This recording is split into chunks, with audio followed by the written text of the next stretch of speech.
The subcommittee will come to order. Today, we welcome testimony from the Honorable Sean Duffy, Secretary of the Department of Transportation on the fiscal 26 budget. Thank you, Secretary Duffy, for appearing before us today. It's always good to see you. For those who don't know, Sean and I were classmates together back in 2010, and I'd like to think that we'd surprise ourselves in knowing we'd be in these seats some 15 years later. But here we are. The Department of Transportation is requesting $26.7 billion in discretionary budget authority for fiscal 26. This request includes a $1.2 billion increase for air traffic modernization and operations, $596 million to ramp up our port and shipyard infrastructure, a $400 million boost for freight rail safety, and $770 million for multimodal freight expansion. While the skinny budget request demonstrates your commitment to making some critical investments to modernize our transportation systems, there's still much about this request that remains unknown as we await the full fiscal 26 budget. We do not know your total of $1.4 billion in cuts at DOT to afford these programmatic increases at the $26.7 billion top-line level. We're also lacking detail in what the proposed $4.1 billion reduction to the IIJA FY26 advance appropriations. We'd like to get more from you on that today. I'd be remiss not to mention that the skinny budget reveals a top line for the Department of Housing and Urban Development that will be challenging for this subcommittee, to say the least. Given the jurisdiction of the subcommittee, we cannot look at the DOT budget request in a vacuum. We'll have to make some tough choices when reviewing the proposed investments of the Department of Transportation while maintaining necessary support for housing our nation's most vulnerable. I'd also like to make sure we address a bit of an elephant in the room. The administration has undertaken efforts to seriously overhaul the federal bureaucracy while also taking a hard look at where our taxpayer dollars are being spent. It's a valiant effort that our House majority supports. I want to make something clear. Efforts to restructure the Department of Transportation without congressional approval, to not execute programs appropriated by this committee, or to not give proper congressional notification when awarding or amending grants concerns me. Article 1 of the Constitution is clear. It gives Congress, through this committee, the power of the purse. I know that you, as a former member of this body, understand this. We want to have a partnership with you to ensure we're providing DOT with necessary resources. It's a reciprocal relationship. We provide what you need, you get us what we need. Maintaining open lines of communication between this committee and your staff is essential for us to execute on our shared mission of maintaining our world-class transportation system. Safety will remain a top priority for this subcommittee as we prepare the 26 bill. I know you share this goal, as your second night on the job was the horrific DCA collision.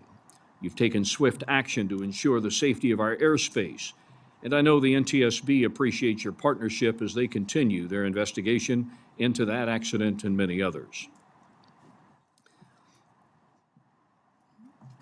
Additionally, our nation's air traffic control system is showing signs of age. The telecommunications issues that have been plaguing Newark and routinely interrupting operations over the past month are unacceptable, and the fact that they were allowed to get to this point over the past several years is beyond frustrating. Mr. Secretary, I look forward to working with you to prioritize our nation's vital infrastructure and transportation needs in Arkansas's 3rd District and across the country, while safeguarding hard-earned taxpayer dollars. I know our work on this subcommittee affects the safety, economic opportunity, and quality of life of every American, a duty I take seriously. The jurisdiction of this committee is one of the most unique of the Appropriations Committee, as its impacts are seen in every single congressional district around the country. As such, we have a spirit of bipartisanship here that I look forward to continuing as we begin the FY26 process. And it's in that spirit of bipartisanship that I'd now like to recognize my dear friend and the ranking member from South Carolina, Mr. Clyburn, for any opening remarks he'd like to make. Thank you very much, Mr. Chairman. I'm pleased to be here today as we begin to assess the budget request for fiscal year 2026. I, too, want to welcome Secretary Duffy to his first official hearing before the subcommittee. Welcome. Today, we will examine the Department of Transportation's budget, which I expect will cover current year operations and the proposed use of funds included in the so-called skinny budget for 2026. DOT's primary mission is to invest in solutions that improve transportation safety. This includes safer transportation in our skies, on our rails, in our ports, and over and under our bridges, among other modes of transportation. It is hard to ignore the disturbing incursions and devastating crashes that have disrupted the lives and livelihoods of too many at our airports just this year, following the tragic Francis Scott Key bridge collapse in Baltimore last year. The bipartisan infrastructure law makes a significant 5-year investment in our nation's transportation systems, whether it's helping to build new runways, repair deficient bridges, or improve our ports. These historic investments are intended to enhance safety, employ American businesses, put more people to work, and create new public-private partnerships.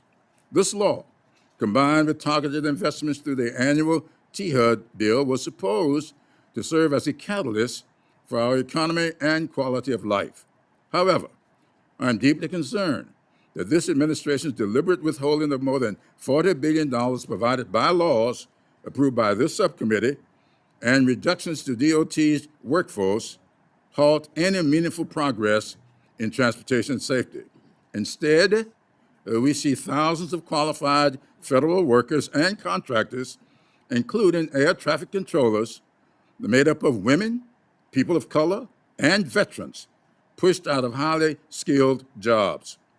While I strongly support the need for robust investments in aviation safety, we have yet to see the full potential of existing resources being used to address our most immediate threats to brought forward by aging technology and staffing shortfalls at the FAA. Last week's air traffic control modernization plan released by the administration is a great start, but it ignores the realities of cuts to FAA staff, fair competition, and overall costs, and most importantly, how we pay for it. Americans are afraid of flying, controllers are walking off their jobs, and aviation businesses are hurting. This plan seems to ignore the realities of the FAA, losing more than 2,000 employees this year, and assumes project timelines not yet defined by costs, access to materials, or feasibility. But we need to know that it is backed by action and by an administration that will deploy congressionally directed funding for America's transportation in an expeditious manner, consistent with congressional intent. Mr. Secretary, I would be derelict in my duties to my constituents and children were I not to address the significant issue you raised in your submitted statement. During World War II, the DEI program that created the Tuskegee Airmen, who because of existing laws were all black, was not a waste of money. They made the skies safer for those all-white fighter pilots they escorted, and we won that war. The DEI program that created the women of the 6888, who because of existing laws were all black, was not a waste of money. And they made the war experiences more palatable for those all-white fighting units that they efficiently and effectively supported during World War II. Both these groups were awarded the Congressional Gold Medal by this body for their service to this country. Mr. Chairman, in 2 weeks, I will be hosting several of our colleagues during Memorial Day weekend down in Charleston, South Carolina, where that sacred holiday was first celebrated back in 1865 by the all-black 54th and 55th Massachusetts Regiment, who were commanded by Colonel Robert Gould Shaw and Colonel Charles Fox, both of whom were white because of existing law.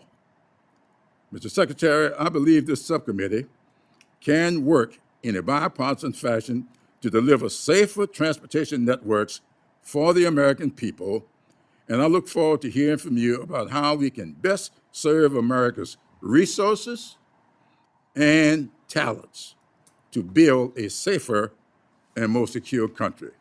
And I yield back.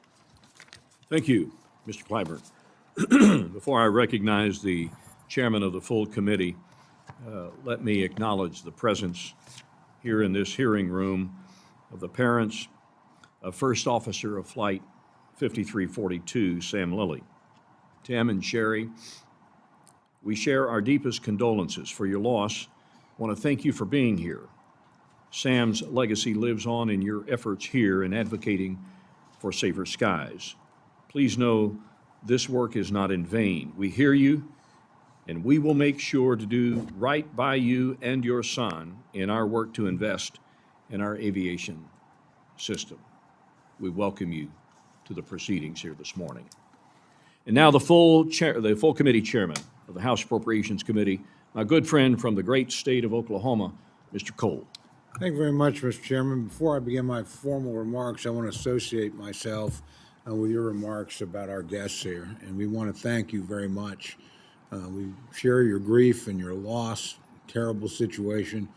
We appreciate you turning it to such a positive message and advocacy to try and make the sky safer. I know Tim would have been enormously proud of what you're doing right now. So thank you again for being here. It's an honor to have you in this committee room with all the rest of us.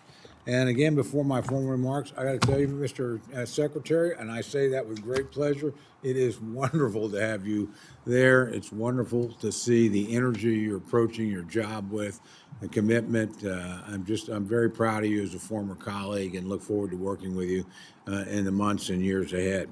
Thank you, Chairman Warmack, and thank you, Ranking Member Clyburn.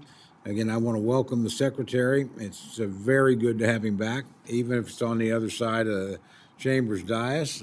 Thank you for appearing before us today.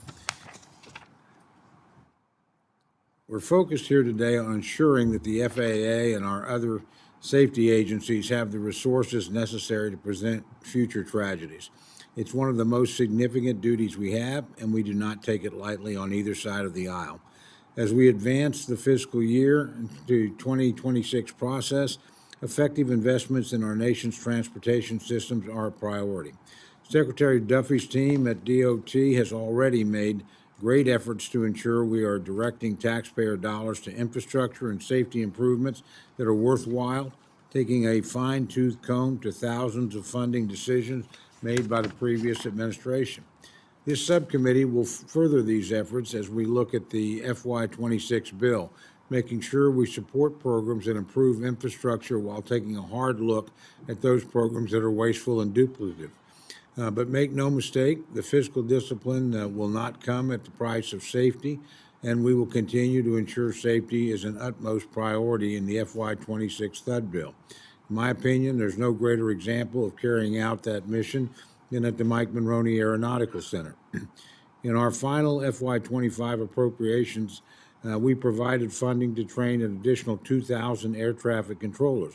I want to work with you, Mr. Secretary, to ensure that we sustain this training surge in Oklahoma City.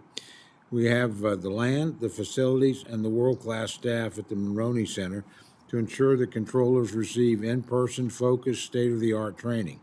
I also believe the center provides terrific value to the taxpayer. We'll continue to support the FAA's modernization efforts and oppose any attempt to decentralize or weaken controller training. I'll also reiterate my steadfast commitment to ensure that the 2026 THUD bill prioritizes investments in tribal and rural areas. Nearly 70% of America's road miles are in rural areas, and about 145,000 miles of roads pass through tribal lands. These communities face notable challenges and have different needs from urban areas. As we begin the appropriations process, I'm resolute in my commitment to working with my colleagues on both sides of the aisle to fund the critical safety missions and transportation infrastructure needs of the country. Thank you, Chairman Warmack, and with that, I yield back. Thank you, Mr. Cole. The ranking member of the full committee will probably participate at some point in time today. We do have other hearings going on. I don't think that she is wishing to give an opening statement, but we'll inject her into the Q&A when she arrives. And with that, Mr. Secretary, welcome once again to the subcommittee. We're going to accept your written testimony for the record, and we'll yield the floor to you. Thank you. Chairman Womack, Ranking Member Clyburn, Chairman Cole, thank you all for inviting me to this subcommittee, as well as all the subcommittee members. I think it's been about 6 years since I've been back to the House. It's a pleasure to see you all. I'm not sure if there was some plan to bring the greatest voices of the House together in Womack and Clyburn, but you guys, great voices. It was made for media, I think. My aim over the course of this hearing is to provide you with a sense of how building big, beautiful infrastructure is a top priority of President Trump's priorities, and how we can all work together in a bipartisan effort to make that a reality. The infrastructure that connects our people, our states, moves our products, is a priority of the president. Our department over the course of the last 100 days have saved taxpayers roughly $9.5 billion. Those savings include monies pulled from projects tied to social justice, to climate requirements, also boondoggle projects, as well as bringing efficiencies to the department. Now, many of you have asked me about grants and grant agreements and grant announcements. So just to be clear on this point, we have inherited an unprecedented backlog of 3,200 awards for grants that were announced by the last administration. However, those 3,200 were left to me to do the grant agreements on. So the announcement is fun, but the work is really the grant agreement. So there's 3,200 that have been passed off to me. Those are the ones that all of you love to call me on. And by the way, we're working through that backlog. Many of these projects of the 3,200 date back to 2022. The last administration, they were unorganized, they were unfocused, as projects around the country were stalled by inaction and inefficiencies. No one is more frustrated with the inefficiencies of this process than I am. Currently, there are 10 to 14 different systems to track the status of grants across the Department of Transportation. There's not one system, there's 10 to 14 systems that are used to track grants. I'm committed to consolidating all of this information into one dashboard so grantees can see how money is being spent. All of you can see the progress of grants. I want to bring you that transparency, but that's also consolidating the system in which the DOT uses to provide that information to all of you and to the American people. I promise to ensure that transparency as we move through this process. The Department of Transportation is one of the few non-defense federal agencies to receive an increase in funding under President Trump's fiscal year 26 budget. The reason is simple. The president, he's a builder. He loves to build, and he wants to build at DOT. Our budget carefully focuses taxpayer resources on items critical to our most fundamental mission of safety and investing in transportation infrastructure. We have pushed forward with the approval of 405 grants totaling $4.9 billion in the president's 100-plus days in office. The president's budget of $26.7 billion in new discretionary funding for 2026 is a $1.5 billion increase over 2025, or it's 5.8% as an increase, which I'm proud to see that we have.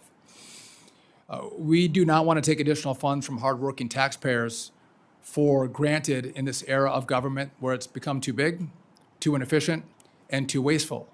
We have carefully planned for these dollars to fund urgent projects that, once built, will serve future generations for decades and I think build and make this country stronger. And so I'm sure you're going to ask me questions, as Mr. Clyburn indicated, what's going on with staffing cuts. We are going to try to make the Department of Transportation more efficient, do more with less. I'm happy to talk about that. Also, want to discuss Newark. We are working through the telecom infrastructure upgrade to take care of the delays. As we speak right now, the FAA has brought in together all of the airlines who serve Newark to have a conversation about how there can be a delayed reduction. So if you book your flight, that flight's going to fly. You don't have people at the airport for 2, 4, 6 hours, then a flight canceled. So we're working through that now. Hopefully in the next week or two, we'll have additional really good news about the telecom progress that we've made. And happy to talk about the air traffic control system that we announced last week. And finally, I know my time is over, but I do want to say thank you to Tim and Sherry for coming. I've appreciated their support.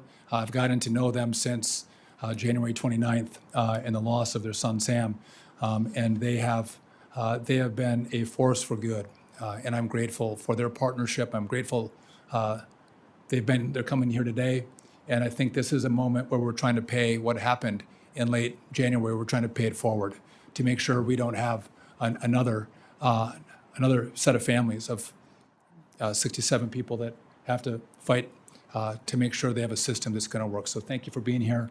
And to the committee, thank you for having me. And I'm happy to take the committee's questions. Thank you, Mr. Secretary. We're going to begin the Q&A portion. Members will have 5 minutes, and it won't surprise anybody in this room to know that I'm kind of lenient on that. As long as you don't use 4.5 of your minutes to lecture or editorialize and only live 30 seconds for an answer to a question. But we're going to be very tolerant of the people here because at the end of the day, we all share the same goal, and that is to ensure that we're doing the very best we can by the people who utilize the transportation modes in this great country. You'll be recognized in the order of seniority based on who was seated at the beginning of the hearing, as is typical, going back and forth between parties. One other note, at around 10:30, because there is another subcommittee hearing going on today, our colleague David Joyce is chairing the Financial Services and General Government Subcommittee. He will come in and I will seek a unanimous consent request to allow him to get to his 5 minutes of questions so that he can return back to his subcommittee. So at this time, I'm going to recognize myself. Secretary Duffy, one of the President's first actions was to undo burdensome regulations relating to climate and equity brought by the prior administration. You followed suit. You've discussed this in your opening statement today, revoking Biden-era policies and requirements pertaining to social and environmental justice. You also tasked the modal administrations to review grant applications and awards to ensure funds are implemented in accordance with statute and not extraneous Biden-era policies unrelated to transportation. You mentioned 3,200 grant awards. So far, according to our records, you've cleared just over 480 of those, about 15%. Can you give us a status update and help us understand the steps you're taking to review and how the grantee is notified as we move through this process? Yeah, I appreciate the question, Mr. Chairman. We are all hands on deck right now, working through these grant agreements.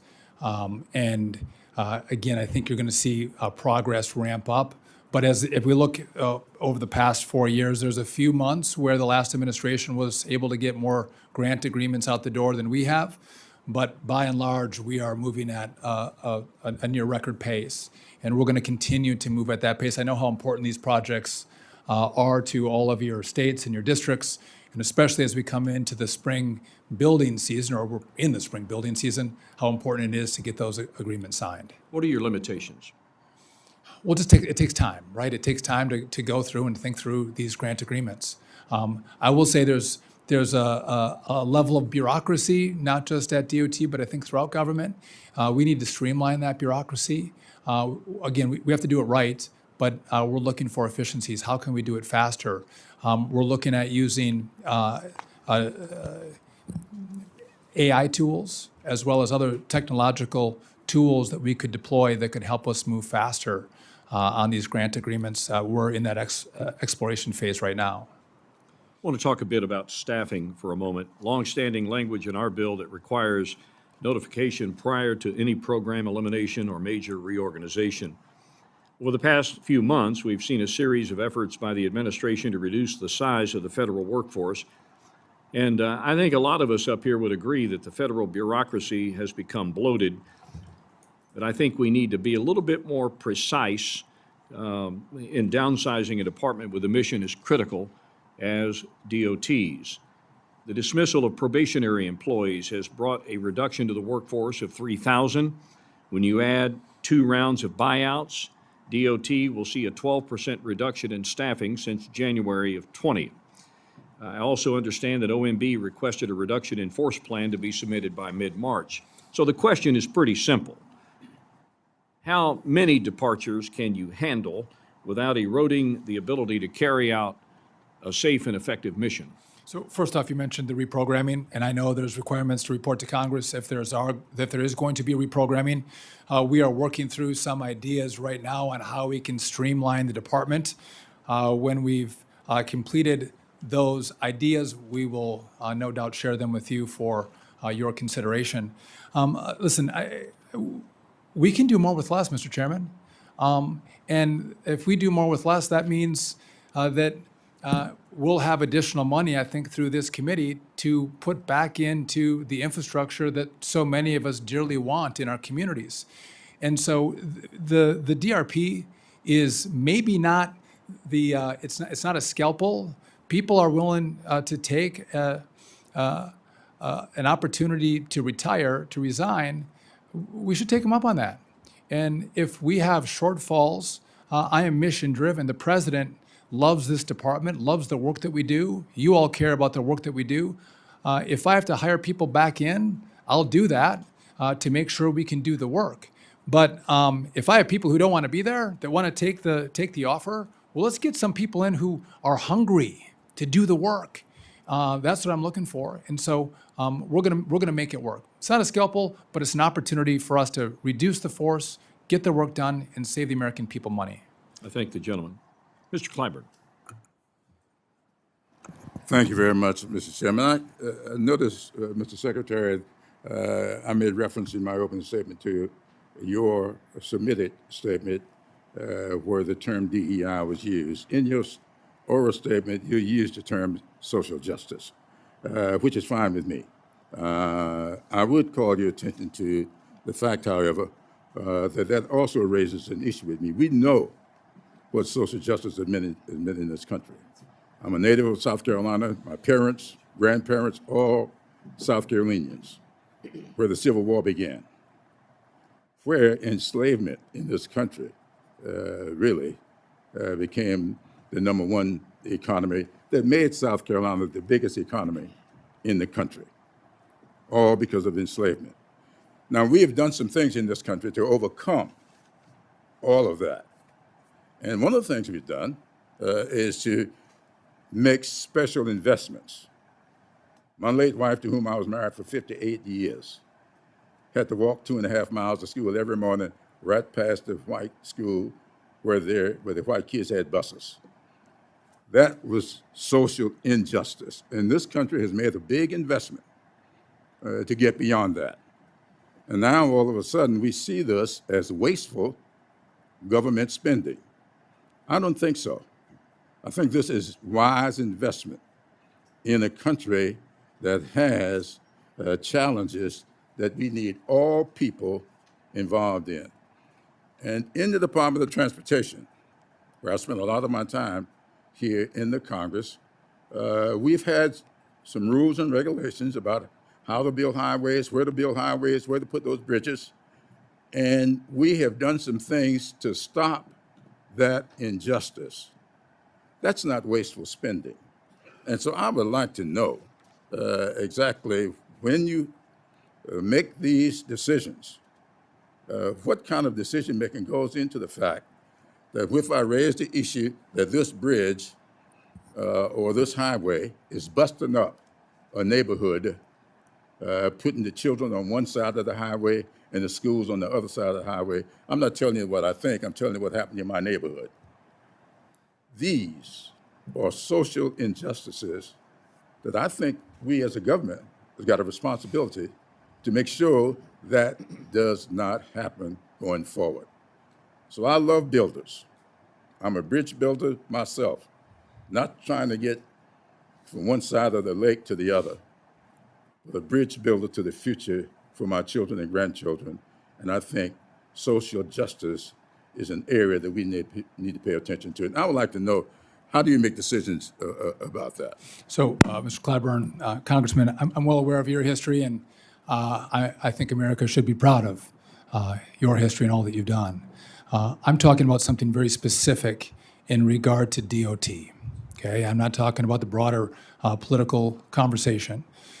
So there are requirements in the last administration, like a racial equity impact analysis has been completed for the project, or the recipient or a project partner has adopted an equity and inclusion program plan, or has otherwise instituted equity-focused policies related to project procurement, material sourcing, construction, inspection, hiring, or other activities. And so what I see with the climate and the social justice requirements in the projects that you so dearly want built, that it's adding costs on. It's costing more money. And if we take out, 5 to 10% on climate or social justice, that's money we don't have for additional projects. And that's my concern. And then the final point is the Supreme Court in the Harvard decision said we are not going to divide people and make decisions based on race or sex. We're going to make it based on the people and in Harvard, the quality of their applications to the school. And so here, these were specific instances where the costs were going up. And I don't know that this was adding to the safety or the quality of the project. Well, I would ask you to have your staff look at the Adirondack decision that deals with this issue. And the Adirondack decision has not been overturned by the courts. And I maintain that a lot of what we're doing at the Department of Administration today is in violation of the Adirondack decision. I'll get back.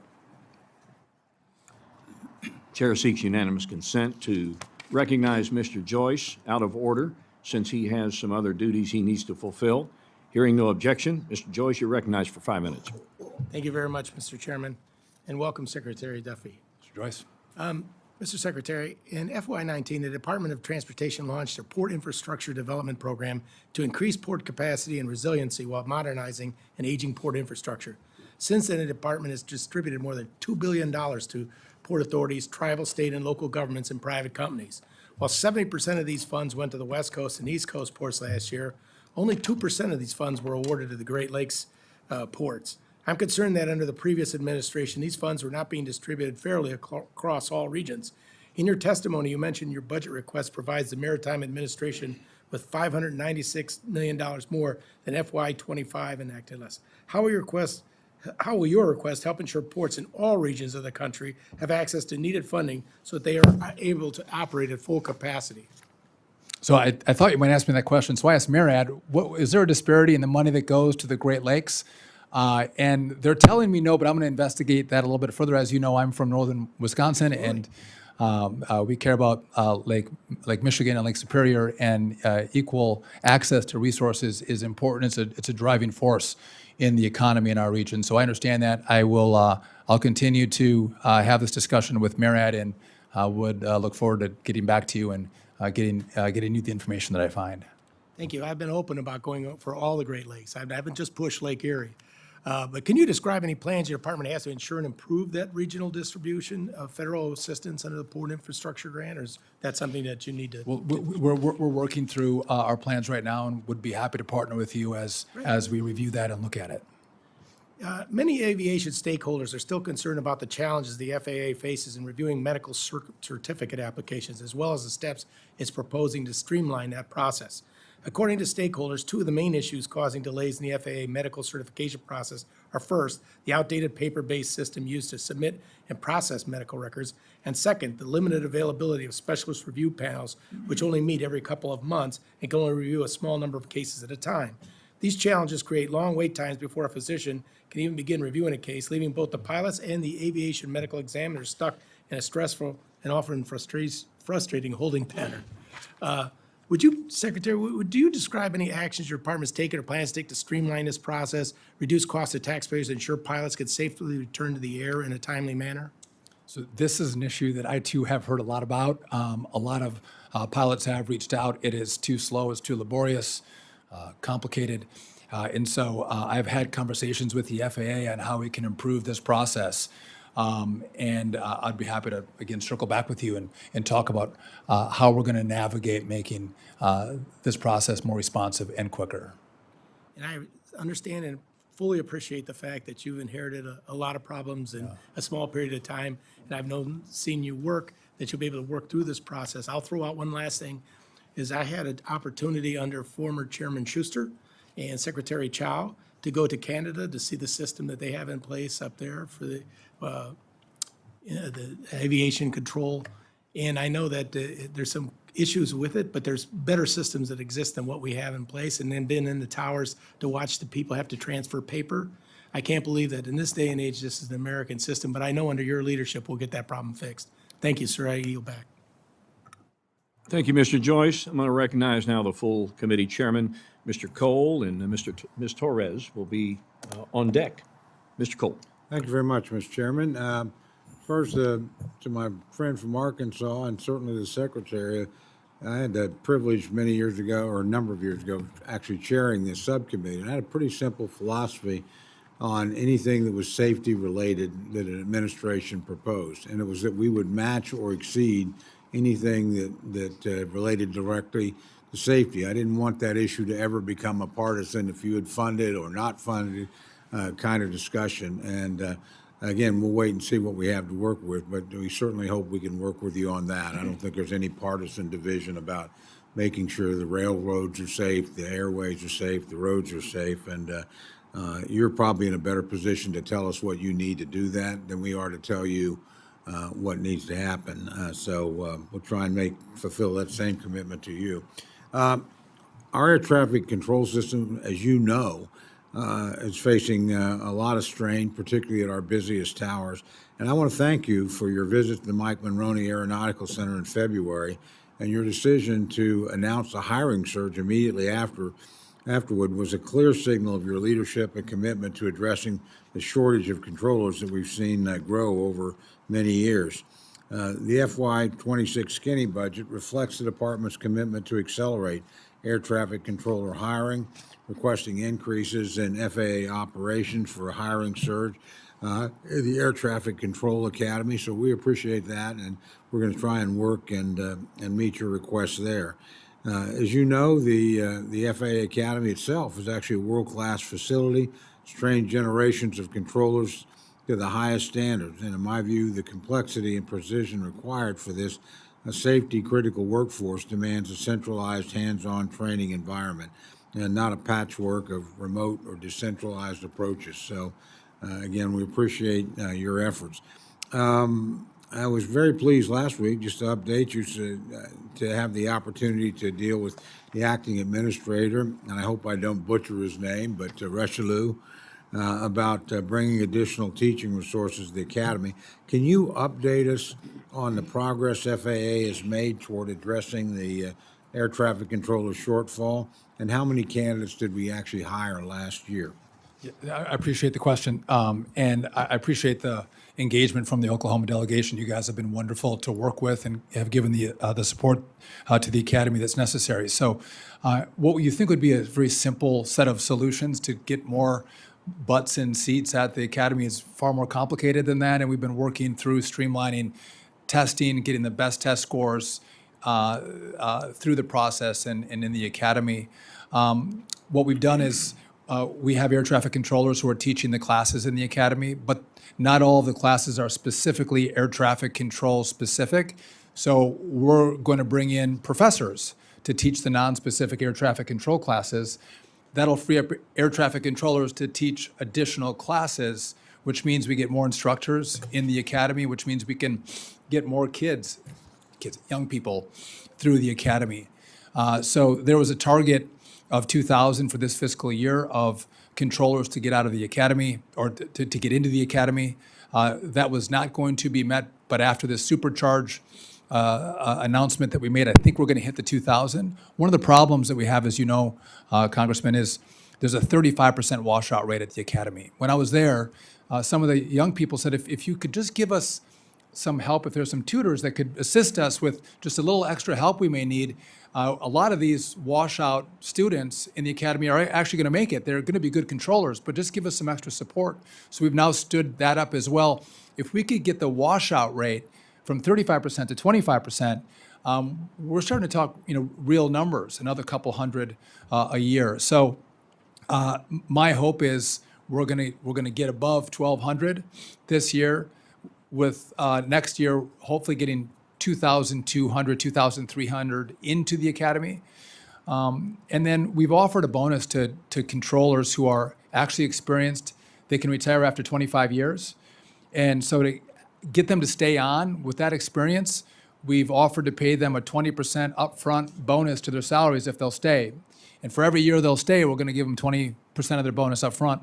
Again, you got to pay people to stick around, and we're in an emergency situation. And I think we're going to see a lot of controllers take us up on that. I would say I know a lot of them are looking at their retirements that the Congress is talking about right now that could force some of them out rather than stay because they're looking at long-term funding. I know that that's come up with the controllers, but that's the work of the Congress, but just full transparency on what they're considering, Congressman. Well, we're going to have time for a second round. There's some other issues, but I want to commend you on the efforts you've already taken. I think it's exactly the right approach. We've done this in the military before to make sure we didn't lose recruits. We helped them get to where they wanted to go. I think you're absolutely on the right track on that, and I appreciate you raising the retirement issue. Some of us are having very direct talks with our own leadership about that, and we could lose some very valuable people. You're talking about the ones here. I can give you a whole list of valuable technicians at Tinker Air Force Base and places like that you can't change the rules in the middle of the game. You've made some commitments. You need to follow through on those commitments, and we'll see where we end up at the end of this process. But again, thank you for your service. Mr. Chairman, I yield back. I wouldn't object if there's not a second round. I'll be okay with that if you guys don't. Mr. Reyes. Thank you, Chairman and Secretary Duffy. Welcome to the committee, and I look forward to welcoming you in the Inland Empire sometime in the fall. I want to give you a little background on the district that I represent, California's 35th Congressional District. We refer to it as the Inland Empire. Infrastructure is our lifeline. Our region is a logistics hub where trucks, trains, and airplanes deliver goods to massive warehouses. The bipartisan infrastructure law and this committee's appropriations gave my constituents hope, investing in public transit, safety, and more reliable transportation network. But I'm very concerned that the ability of my cities to build these projects is being undermined by the layoffs, the workforce layoffs. The cuts have made it almost impossible to get funds out the door, and only 12% of federal grants are just being distributed. Delays combined with lumber and steel tariffs have threatened vital programs, and it's resulted in one major rail public transportation program to be completely canceled, no longer affordable. I also represent the Ontario Airport, and I'm concerned about the recent actions taken that undermine our air travel safety.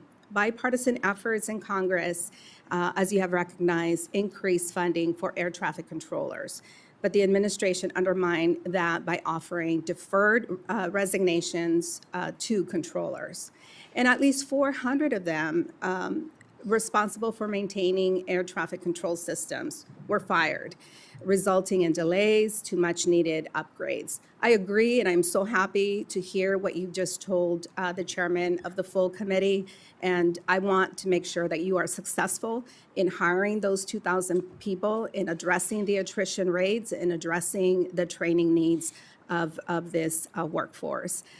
I'd like to ask for unanimous consent to enter into the record an email that I received from United Airlines this week about air traffic safety.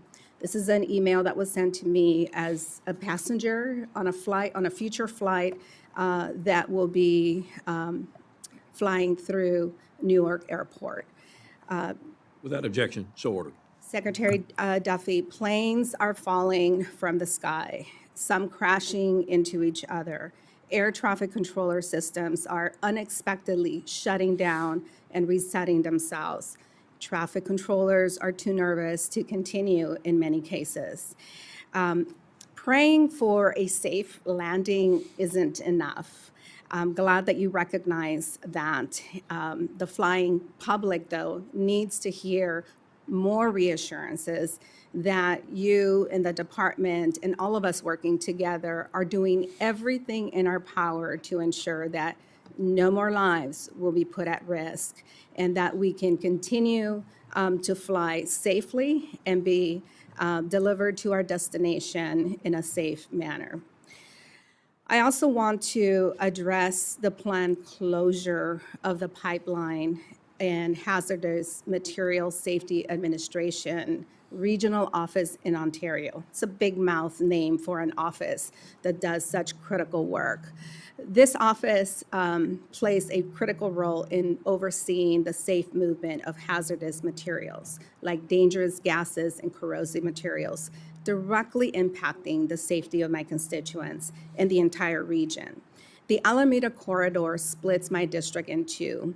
Hazardous materials travel through the heart of my cities every single day, and this office is supposed to stop problems before they happen. I sent a letter to raise concerns about this closure, and frankly, the May 8th response I received reads like it was written by someone who doesn't give a shit about the consequences of closing this office.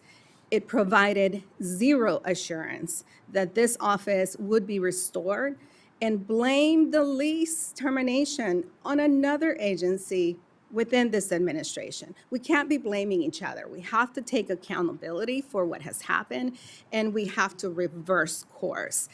It is clear that the safety of my constituents and the region at large is being completely ignored by bureaucrats looking to justify savings on a website. Just last year, inspectors from our region identified 15 probable violations, and it only takes one safety violation to result in a catastrophic incident like the one in East Palestine, Ohio. Secretary Duffy, how can DOT justify this closure? And I know that my time is almost running out, but how can we justify this closure, and can I count on you to review the process of this other agency of closing this office? I'll give him a few seconds to respond. Thank you. Thank you. Mr. Chairman, there's a lot of falsehoods that were just lodged. If you'd give me a moment to respond to the 5 minutes of misinformation, I would be happy to do that. So we have not fired, haven't let any one air traffic I didn't say controller they go. You fired said that we let anyone. 400 go. No one in air traffic control has been allowed to take a deferred resignation offer. We have preserved all of our safety critical mission positions, including air traffic controllers. Not one has been allowed to retire by any of the programs that we've offered. Not one, not 400, zero. We're in this situation because the last administration didn't see to take initiative on the 3,000 controllers short that we were. Under COVID, they didn't stand up the school fast enough to get more kids through Oklahoma so we would have more controllers in the airspace today. The infrastructure didn't rot in the last 100 days. We didn't have 3,000 controller shortages in the last 100 days. There was 4 years that came before. where nothing was done. And watchdog groups have warned the DOT that the infrastructure was failing, and nothing was done. So we're going to do something about it. We're going to try to fix it. By the way, if I could just talk about grants, Mr. Chairman, can I say one grace moment? To be 30 seconds. So between Obama and 2,000 positions were Right. funded the in the gentleman- last let the gentleman administration. respond. sir. So don't say nothing was done. Between Obama and Trump, election day and inauguration day, in that time frame, Obama announced 50 grants in that time frame. Between Trump and Biden, the Trump administration announced between election day and inauguration day 100 grants. This time, between Biden and Trump, Pete Buttigieg announced 1,000 grants, a massive increase. And you all say, where are my grant agreements? So they announce all these grants, and I have to do the work, and I'm going to do the work, but offer some grace to the DOT. There's 3,200 backlogs here. We're going to work through it. I want to get you your money, but to blame it on us, I think is rich. Thank you, Mr. Secretary. And once again to my colleagues, as I said in announcing the Q&A, if you're going to spend most of your time editorializing, giving your opinion, that's okay. It's your time. But don't ask the committee to be terribly lenient if you're going to do that, and then expect a response from the Secretary. Mr. Rogers. Thank you, Mr. Chairman. Mr. Secretary, welcome home. You've had a distinguished record of service in this body, and so one of us has done good, and it's you. Thank you for serving. In this capacity, we predict that your record will be enhanced even more in this job than in your previous one. Let me ask you about rural highways, roadways. Yeah. 20% of Americans live in rural areas, but they account for 43% of all deaths from 2017 to 21. Over 83,000 fatalities. Investments in rural highways are critical to improve safety, accessibility, and economic growth. What are your plans for, especially for the rural road system in the country? Mr. Chairman, I appreciate the question. We have 40+ thousand deaths a year on our roads. It's way too many. And I think in rural America, where I'm from, sometimes those roads get really long and people cannot pay attention. That could be a problem. There's some who may become tired on those trips. But I do think some of the technology that comes on board right now that can warn people when they're tired, I do think autonomous technology is going to enhance the safety of everyone on our roads.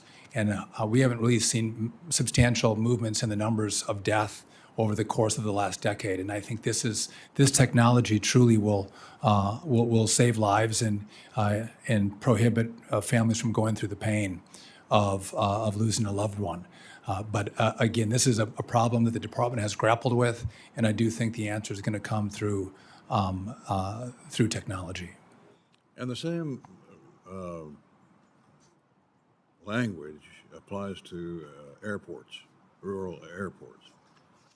What do you see for their future, given the fact that the proposal is to zero out the EAS system for rural America? So first off, I had ES airports in my district. Understand the importance of essential air service for rural America. I don't know how many on the committee have a EIS airport, but I know a lot of people in this body and in the body across the Capitol do as well. So we're gonna work through a plan to try to make this efficient and provide the service to communities that depend on it.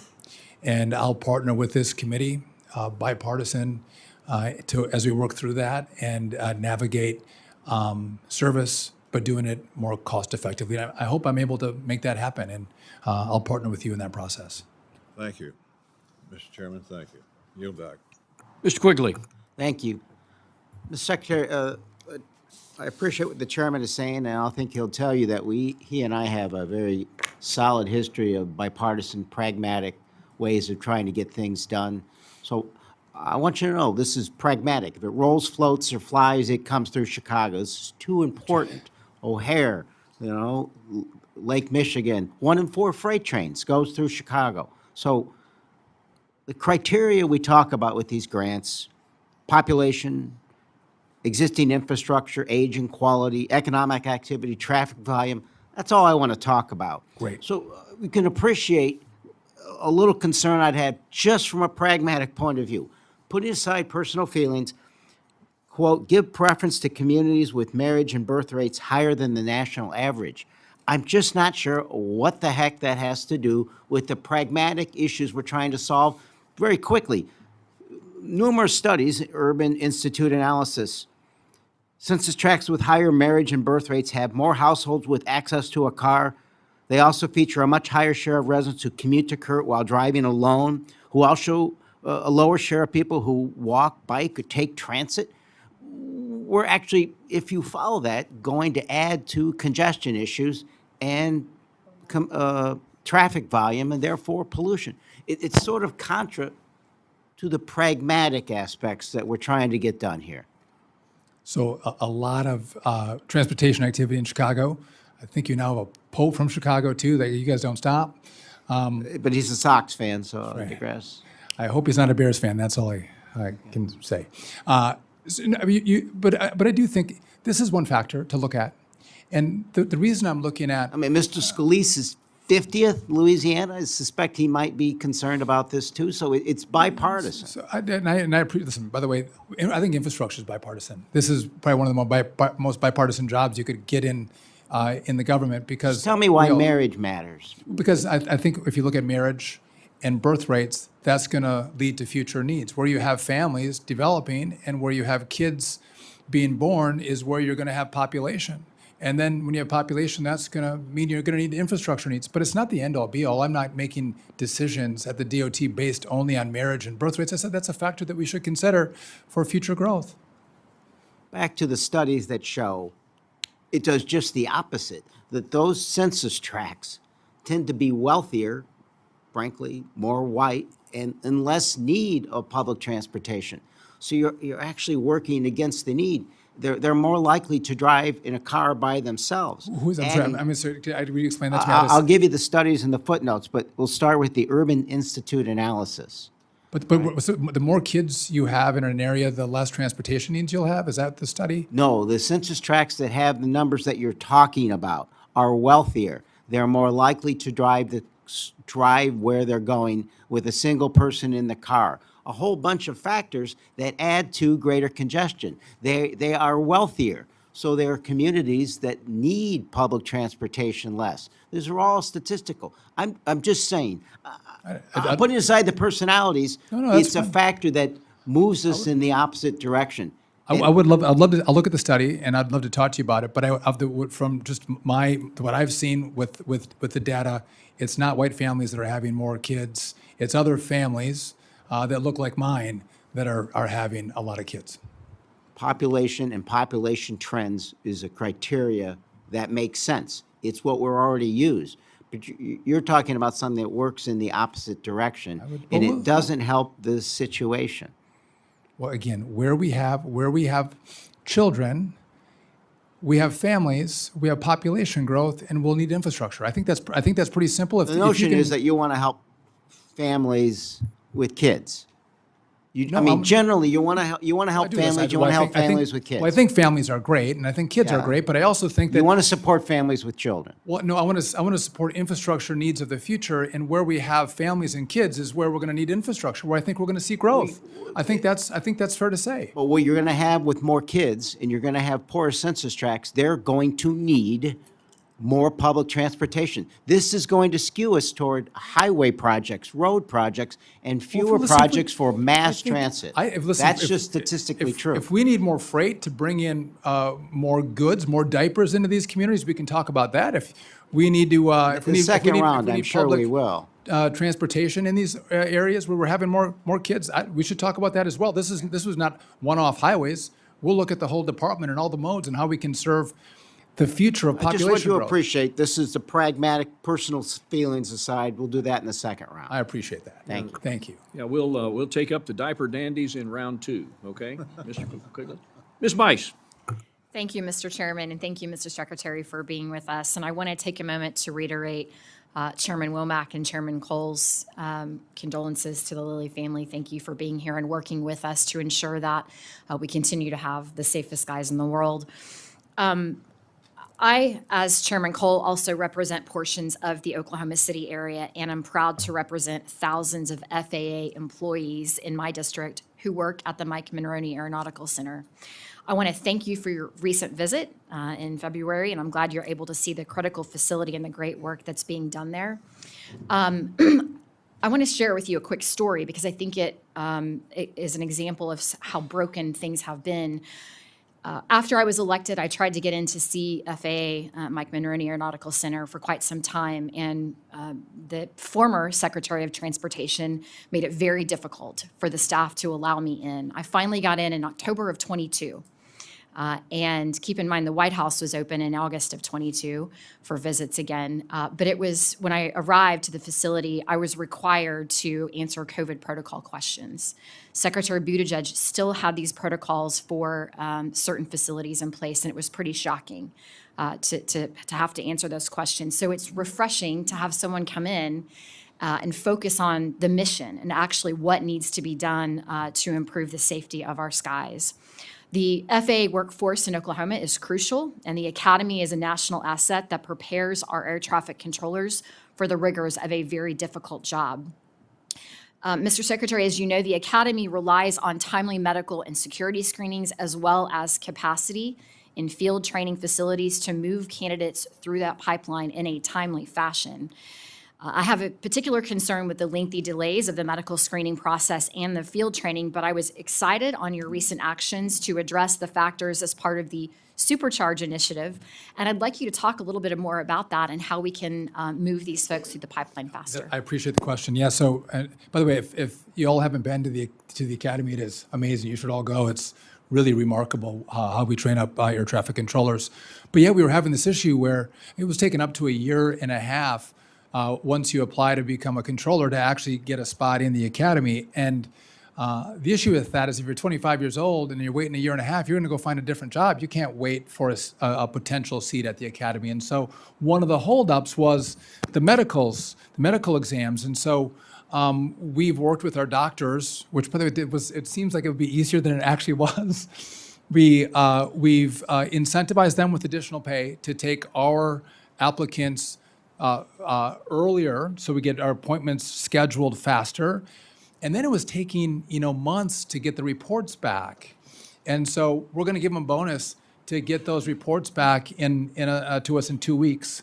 And sometimes this comes down to money. By the way, we have that in the current, we're moving dollars around at the FAA that you've given us the grace to do, but we're moving dollars around to pay for it with the existing money that the FAA has. But again, that is allowing us to get these students who take the test, get the medical, do the background check, and we're taking those top scores and putting them into the Academy first. So it's moving faster, which is Merit-based, which is incredibly important because that hasn't been the case in the past, correct? yes, right. So if you get a 98 on your test, we're going to put you in before someone who got an 82. I just think that makes sense.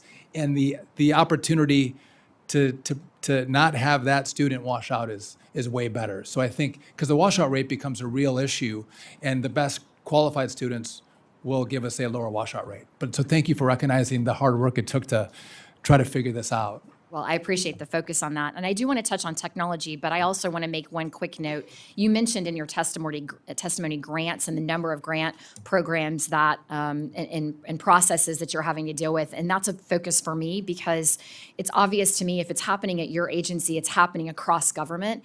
And so many grants are being duplicated in many ways to the same entities. So I want to work with you to streamline that in any way that we can.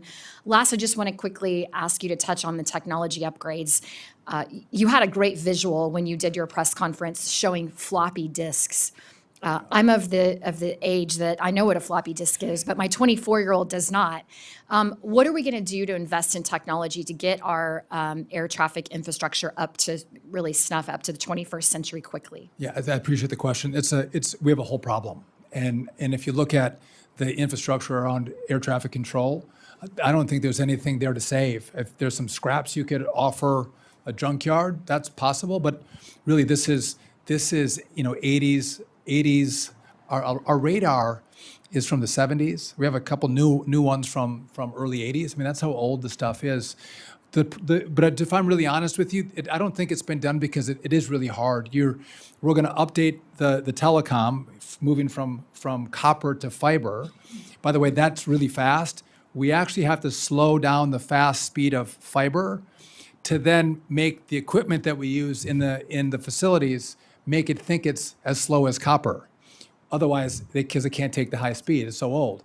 And so as we think about how we're going to do that with fiber, slowing it down, and then at the same time building the infrastructure inside the TRACONs or the towers or the centers, and also keep planes in the air and doing it safely. It's not going to be an easy task.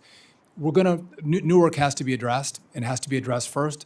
My preference would be that we start at lower volume airports and we go through that process and learn as we go how we choreograph the build. But again, if we can put a man on the moon, we can actually build this and build it well and truly have the state of the art, best in the world system.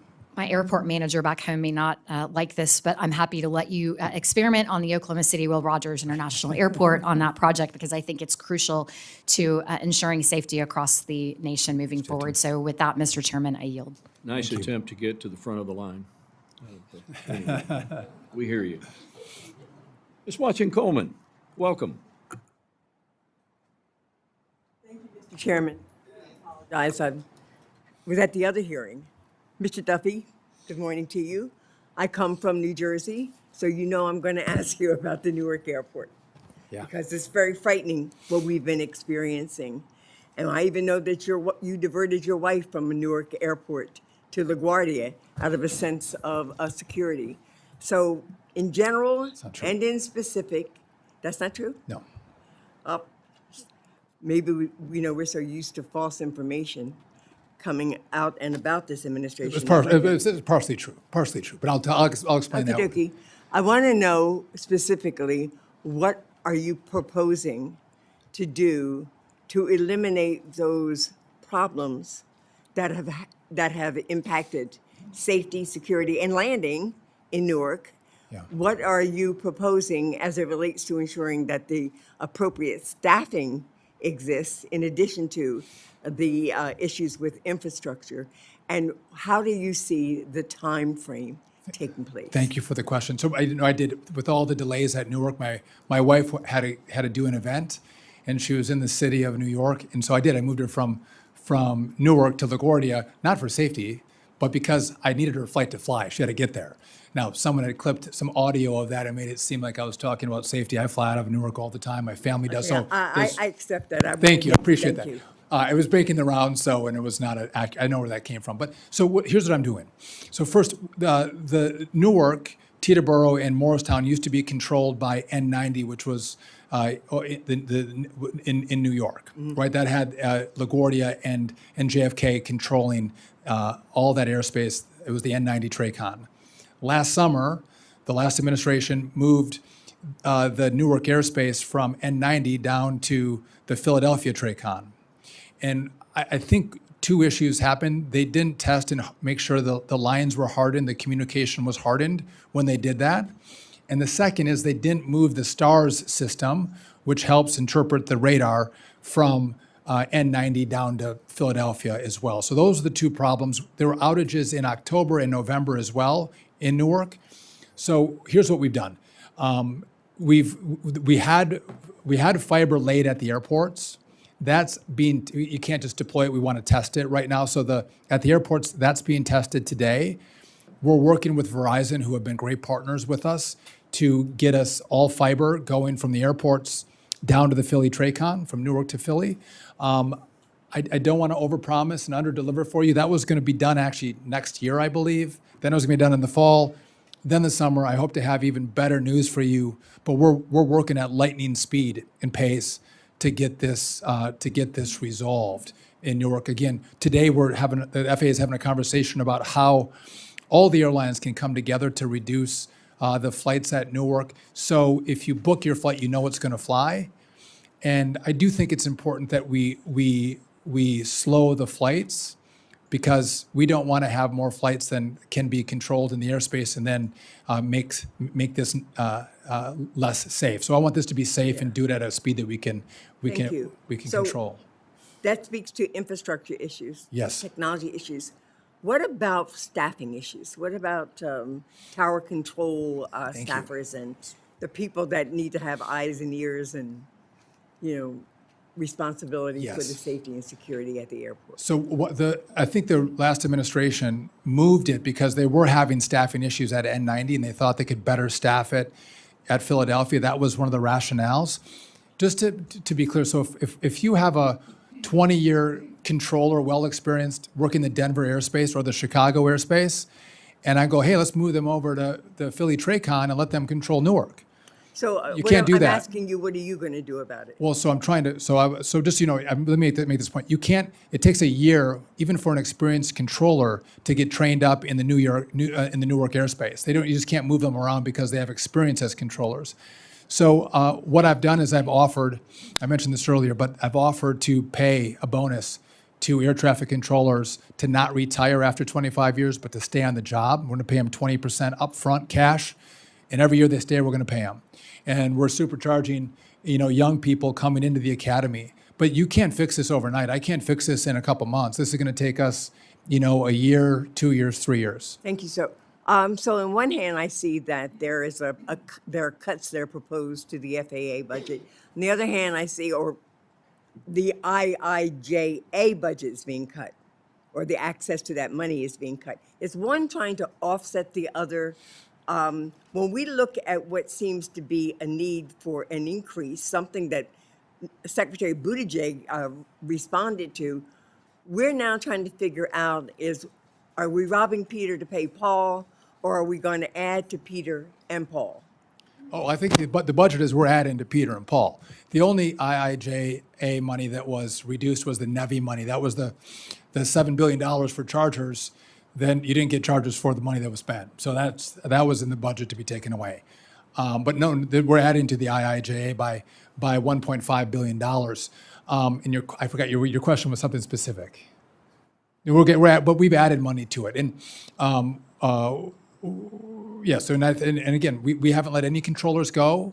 We've protected safety critical missions in the department, which are air traffic controllers. So we're trying to hire more air traffic. We actually have hired more air traffic controllers. We're not letting them go. We're trying to bring more Thank online. you. That's such an important airport for us, for our is. economy, for our traveling public. Safety and security is first and foremost. And I thank you, Mr. Chairman, for giving me the additional time and for acknowledging me when I came in. It's even more important because I fly out of there too all the time. So I want to make sure it works. Sheriff, Mr. Rutherford.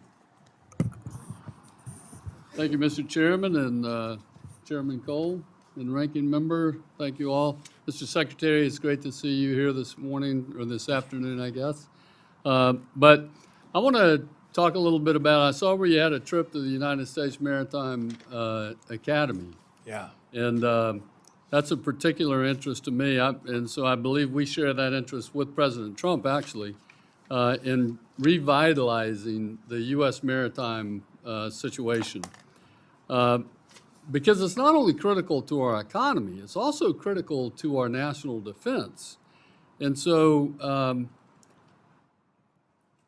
I want to talk about the Merchant Marine Academy and how it contributes to both of those missions. And with your recent trip, I saw some comments, I think, that you had about that. I'd love to hear your take on that.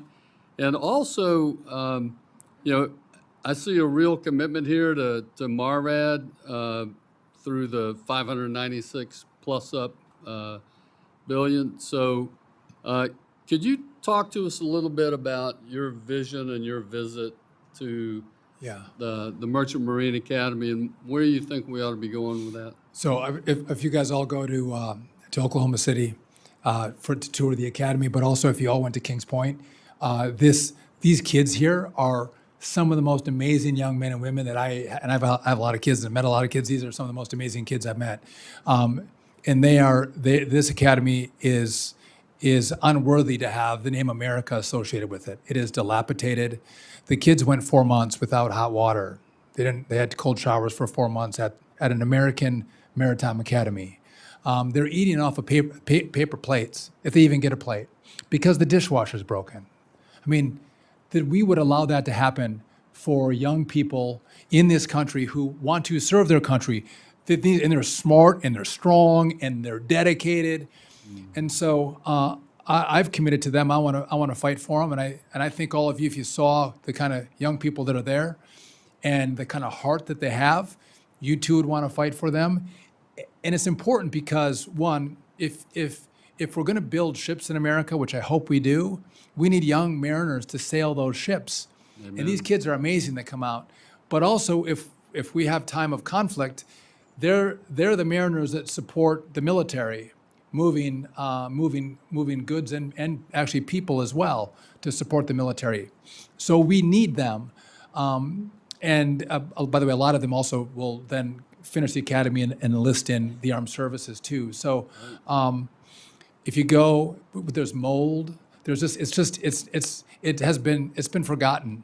And my commitment is, and maybe I shouldn't say this publicly, but I will.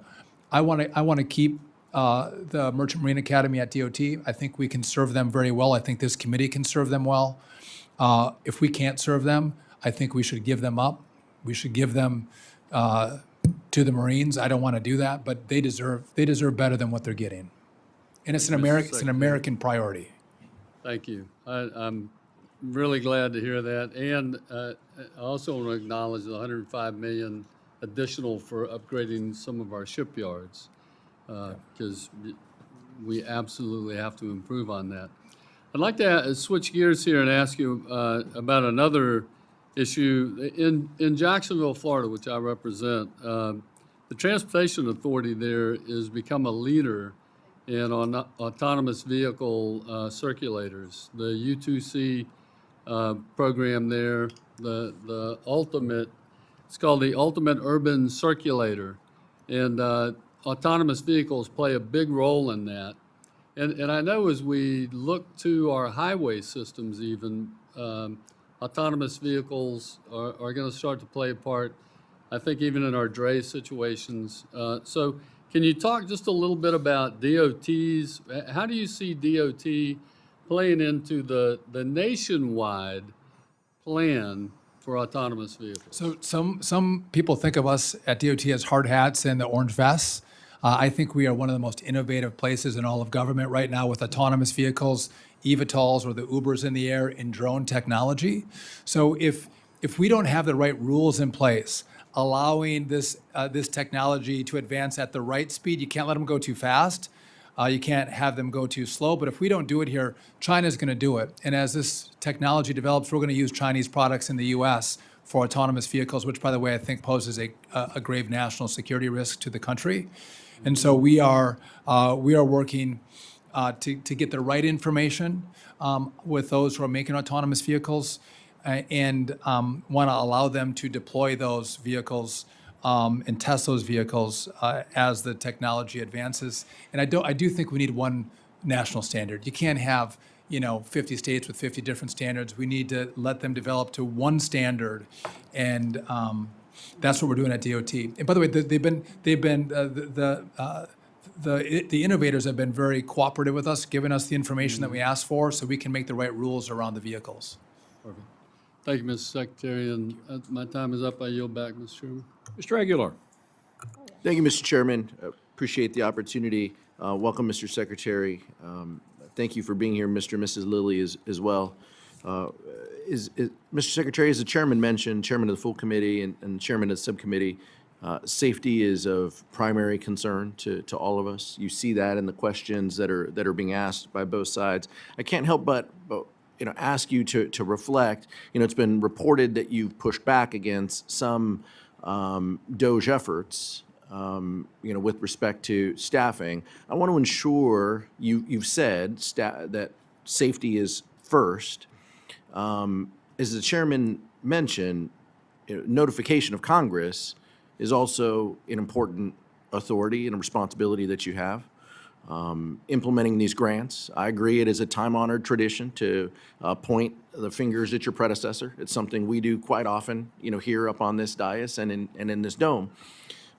But the importance of doing all of those jobs, safety, notification, grant awards, is the responsibility of your department. And with fewer people, I hope you can continue to execute those important missions. In January, California experienced horrific wildfires, and the devastation was so huge. It's tough to comprehend. Pictures don't do it justice. In February, the governor of California requested $101 million under the Department of Transportation's Emergency Relief Program to help rebuild federal highways, bridges, and roads. Congress is waiting for the president to request of Congress to pass a disaster supplemental that includes funding for Southern California. It's been months since the wildfires occurred. We haven't seen anything from a formal request of Congress.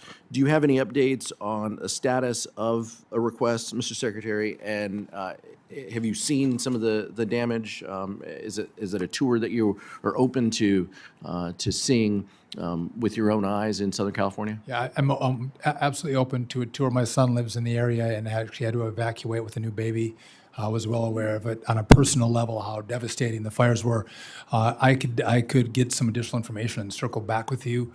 I don't have it for you right now, though. Specific to that line item, though, you're confident in the DOT's ability to implement that funding if Congress adds the additional dollars for the emergency relief program? So I'm confident that I'm going to have the staffing levels to accomplish the mission of the department. And again, that's responsive to all of you. That's responsive to a president who wants me to be able to support the builds in America. So yes. Do you know how committed the administration is to executing disaster assistance without preconditions? We wouldn't put preconditions on tornadoes and floods, hurricanes. Why would we do it in this case? I haven't had that conversation with the administration. Okay, thank you. Over the next couple of years, Southern California will also be host to the World Cup in 2026, Super Bowl in 2027, and the Olympics and Paralympic Games in 2028. You yourself have called these America's Games. LA Metro estimates that the region will need over $3 billion in federal funding over the next 3 years to ensure public transportation network can support the athletes, the staff, the ticket holders, and residents just for the Olympics alone. Last year, the Senate included $200 million in transportation funding for the Olympics. President Trump signed a CR. That funding was not included in the final funding package. Earlier this month, the California delegation and a couple of us here in the dais joined in sending a letter to the president asking for a budget request that included $500 million in dedicated infrastructure funding for the Olympics. Can you comment on the status of how you view the Olympics from a dollars and cents perspective? And will you commit to work with the California delegation as we work through FY26 and prepare for the 28 Olympics and these other events? They're going to be great. And so our department is working with the White House. They have a task force for the World Cup as well as for the Olympics. And transportation is a key part of moving people where we have these massive events. And so we are no doubt going to partner with California in your needs and with the administration. And again, you guys have the power of the purse. I would look forward to all of us thinking through what those needs are, because again, this is our presentation to the world. The world's going to come for both the World Cup and the Olympics. And I know the president wants to have a great showing, a seamless showing. And I think we want to invite the world even for this summer. For the club games and to have them come in and, by the way, spend a lot of their money would be wonderful, but they have to have a wonderful experience with it. So we're going to support the communities across the country with their transportation And you would support a funding level of around that 500 Oh, I don't know. million for I don't know. FY26? I haven't looked at the funding levels and what's appropriate from the department's perspective, but I want to make sure we have enough resources to make sure it's seamless. And I'd love to work with you if you have some ideas. I mean, I appreciate the comment that it's going to be great, but, you know, this body works with funding formulas and tables and real dollars out on the street to implement all the happy talk. So I Of just course, want to we make do. sure. We have a skinny budget we were talking about today, so I'm happy to talk to you about it, but that was not on the calendar for today. And so if you want me to look at the numbers, I'll look at them and we can partner up together. Yeah, happy to work with you. Thank you, well. Mr. Secretary. Thank you, Mr. Chairman. You bet, Pete. Mr. Gonzalez. Thank you, Chairman. Thank you, Mr. Secretary. Welcome back to the House. Your testimony has been a breath of fresh air. I think one of the things that the last administration failed to do, the secret sauce, was transparency. That's all the American people want. Good, bad, ugly, just give us the truth. I want to start, I'm an optimistic person. I want to start with the future. And in my eyes, the future is commercial space travel. And I view the world, sometimes the answer is not more money. Sometimes the answer is the government getting out of the way and allowing industries to just take hold. And so in particular, SpaceX has launched successfully nearly 500 rockets. This isn't a what if, we're already there. And so my question is, what can DOT do in particular to ensure that the United States of America is the leader and the winner in this commercial space battle, if you will? Yeah, that's a great question. I know the FAA had thought through, this was in the last administration, but to think through how they could streamline the process for permits with space travel. And I've just met with a very prominent company, not SpaceX, but a different one. And they're like, it got worse. It didn't get better. And so we have to make sure we need to have a permitting process. We need to have rules and regulations in place. But it has become so complicated and so redundant, and different agencies making these companies do the same thing over again, taking years as opposed to a couple months, is a huge problem. So this meeting that took place yesterday, I've tasked the FAA to go back and look at how we're going through the permitting process and the approval process. Because again, this is, we are leading right now. You look at SpaceX and Blue Origin and others. We're leading, but we want to make sure we stay in the lead. And you can't have government getting in the way and needlessly in the way of this advancement. I'd welcome hosting you in Texas. Blue Origin is in my district. We're literally launching rockets from West Texas and South Texas as well. Once again, I think this is an area that's worth talking about. I'm a retired, professional cryptologist. When you have big problems, oftentimes the answer is look towards technology. It's an equalizer. I want to bring it back to kind of home base a little bit, and I want to piggyback off of what Chairman Rogers said earlier about rural infrastructure. One of my counties, Reeves County, produces more natural gas than anywhere else in the country. Okay.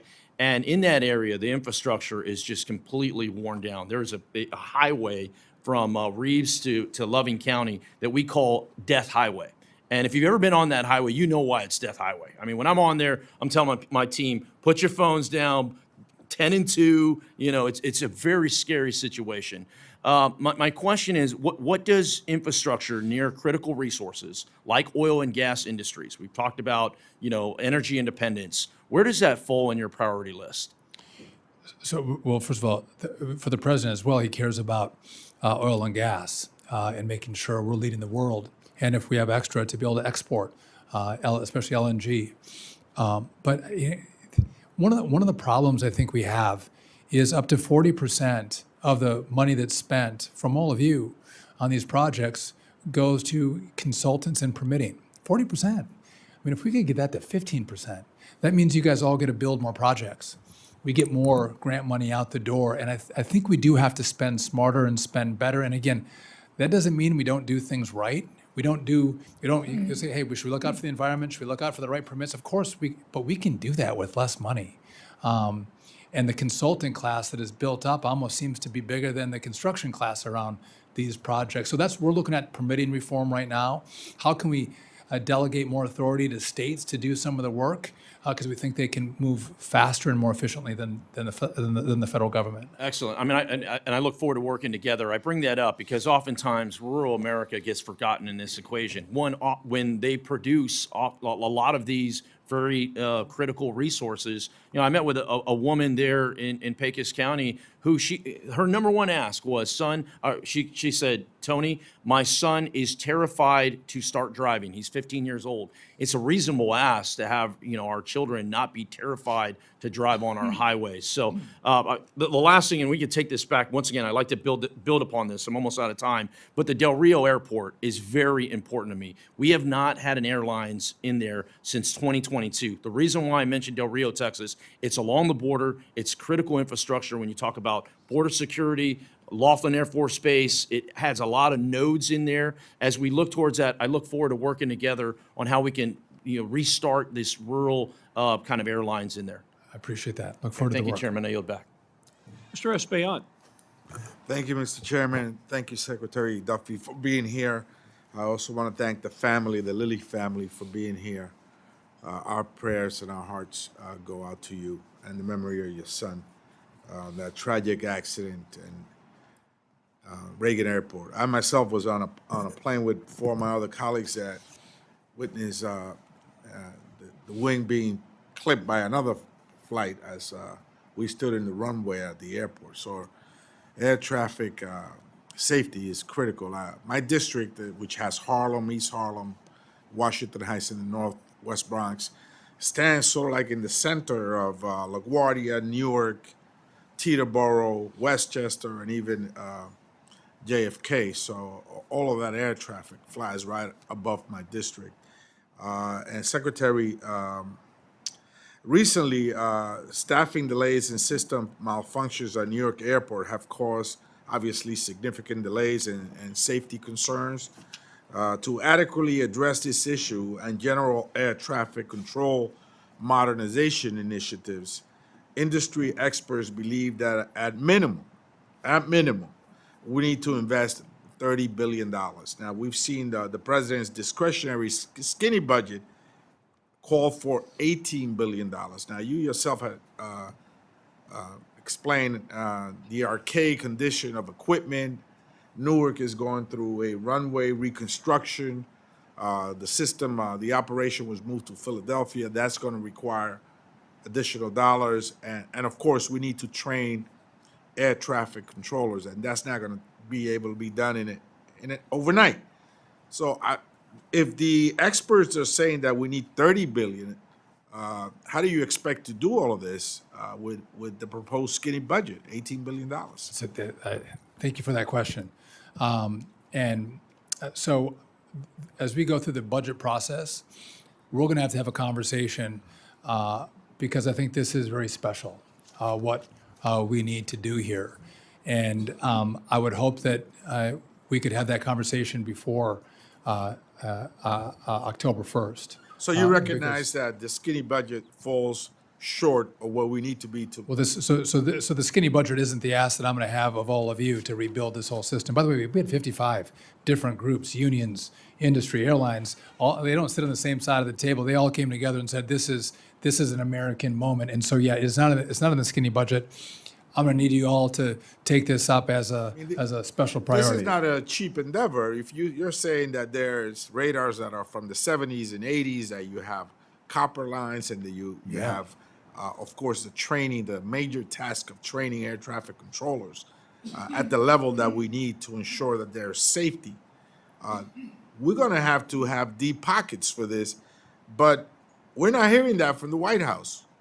Their fiscal commitment has not been shown to be there.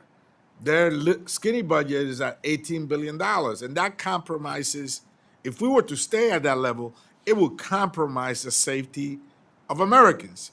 And so I would hope and look forward to working with you in making sure that we come up with a real ask that will lead to that kind of improvement. Now, on another end, Congressman, like I say, you guys all spent $1.2 trillion, and this was known problem, and virtually none of it went to go towards this infrastructure. And so the president has talked about this I talked to him this morning he called me from Saudi Arabia. He cares about this, but yeah, you're right, it's not here. We're gonna have to have another conversation about how we do it. I'm glad you acknowledged that the skinny budget falls short, and I'm glad you Doesn't brought fall up short, it just doesn't the include it. infrastructure bill, because my next question is, localities across the nation are expecting federal transit grants to complete capital projects. Can you confirm for the record that you will honor the department's existing full funding grant agreements? I mean, people across the country are waiting for these agreements to be honored. Yeah, so, there's been a couple of grant agreements that I'm not going to honor, right? There's some with some studies that we're going to do in certain universities that I don't think that they provide good use of the federal taxpayer. But I haven't come across a slew of issues that I wouldn't fund. Again, I might not fully agree with them, but the last administration announced them and you expect them, and by and large, these are all going to get grant agreements. But just so you know, there is this massive backlog. I wish it would have been done before I got there, but I'm going to work with the whole Congress. I mean, in many ways, this is like, I'm a baseball fan, so you can sit on the stands in the legend seats and say that batter should have hit the ball to left field and moved the runner to second base. But when you stand there at the plate, Secretary, you see that the ball is coming at you 100 miles an hour, and it turns the size of an aspirin. You got to hit it. You're at the plate. Oh, I know I'm at the plate. Okay, well, But I thank just, what I just don't want to see is you try to say that in 100 days, these issues came my way. Let's not say that. We're getting through them. I was left 3,200. So recognize that and then go, good for you, you already got almost 10 billion out the door, and you've done almost over 400 of them. Good speed, go faster. But try to blame it like I'm trying to hold things up or freeze things is not accurate. So let's not do that. I look forward to working with you. Thank you. You too. Now batting, Ryan Zinke. Thank you, Mr. Chairman, and Secretary Duffy. It's a pleasure to see you again. You as and well. I want to thank you for stepping up to service once again. We've served together in the House. I look forward to serving together here. I guess, you're from Wisconsin, you're from northern Wisconsin, and I'm sure you're attuned to the problems of rural America. Yes. And in the news, we see that, a lot of times urban America gets all the news because we're close to Washington, D.C. But rural America, I can tell you, our bridges and roads are falling apart. In Montana, for instance, we have a little bridge called Knoxon Bridge, the only bridge to a wonderful little city that was built in 1922 over the Clark Fork River. And over about 100 years, that bridge is going to fall in. The bridge itself it can't sustain a full load of kids in a bus. And then, of course, in Montana, we have the saying that whiskey's for drinking and water's for fighting. And a lot of our infrastructure on water, which is the headwaters of the Missouri River, which feeds in the Mississippi, it's a nice thing to have a lot of water flowing. So I would just offer your commitment. I am all about slashing bureaucracy, but I want your commitment that we're going to slash bureaucracy and not urban projects that are important. So I am not about slashing projects. I'm about, we want to build. So, and I do care, like you, about rural America, 100%. But I mean, I do think at some point we have to ask the question. Remember, I don't know when you ran for in 2009, so 2010, they passed the stimulus bill under the Obama era, and then you had 1.2 trillion in the last Congress. And so that's $2 trillion over 10 years. And sometimes you look around the country and go, where did $2 trillion go? Where is all the infrastructure? Why don't we have more? And I think it does, a lot of this money gets eaten up in again, the permitting and the consultants. And I want to see more of the money go, to turn dirt. That's what we have to focus on. And if we do that, I think there should be money for all of our projects. But if it gets eaten up just by the consultant class, all of us lose. All of our communities lose because you don't have the resources to build your bridge that can't take a busload of kids. I appreciate that. I appreciate your commitment to rural America. Sometimes we're flyover and our voice isn't heard. And UAVs. I was a Navy SEAL. I've been dealing with UAVs for 2004. And by and large, the FAA has not moved on airspace in 2 decades. Well, the rest of the world is. And as you know, UAVs are incredibly important for efficiency on pipeline surveys, on wildlife surveys, on agriculture and precision, and yet we're still line of sight. I understand I understand that there's complications in safety, but if you don't fly, there's no risk. And that's more or less where the FAA has been for years and years and years. Are you committed to looking at technology and integrating UAVs into the NAS? So I'm excited about this. I would just say, stay tuned. Very short order, you're gonna see the work that we've been doing. So that's gonna happen. But absolutely, this is new technology. We actually have to have rules that allow it to be deployed. And deployed safely. By the way, this gets to be, I mean, again, you see what's going on in Russia and Ukraine. These are tools for commerce, they're tools for industry, but they also can be tools of war. And so thinking through how we do it with the military, what's the military side and what's the commerce side, and navigating that effectively is really important. But again, if we don't allow this technology here, it'll be developed in the rest of the world and then used here. And you don't want drone technology from somewhere else flying in American airspace. So I'm with you on that. And by the way, and beyond visual line of sight, I mean, people are getting coffees now by drone, or there are Amazon packages delivered by drone.